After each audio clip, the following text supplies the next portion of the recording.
But has it ever occurred to you, Wally, that the process that creates this boredom that we see in the world now may very well be a self-perpetuating, unconscious form of brainwashing created by a world totalitarian government based on money, and that all of this is much more dangerous than one thinks? And it's not just a question of individual survival, Wally, but that somebody who's bored is asleep, and somebody who's asleep will not say no?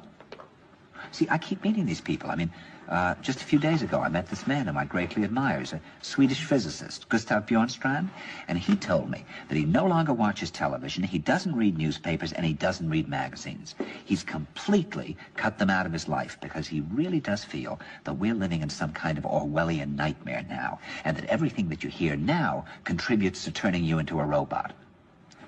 And when I was at Findhorn, I met this extraordinary English tree expert who had devoted his life to saving trees. He just got back from Washington, lobbying to save the redwoods. He's 84 years old. He always travels with a backpack because he never knows where he's going to be tomorrow. And when I met him at Findhorn, he said to me, "Where are you from?" And I said, "New York." He said, "New York, yes, that's a very interesting place. Do you know a lot of New Yorkers who keep talking about the fact that they want to leave but never do?" And I said, "Oh, yes." And he said, "Why do you think they don't leave?" I gave him different banal theories. He said, "Oh, I don't think it's that way at all."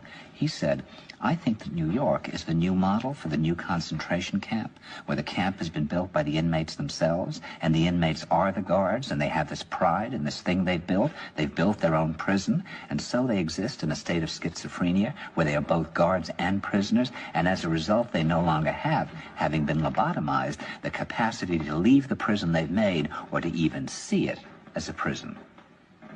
And then he went into his pocket and he took out a seed for a tree and he said, "This is a pine tree." He put it in my hand and he said, "Escape before it's too late." See, actually for 2 or 3 years now, Chiquita and I have had this very unpleasant feeling that we really should get out.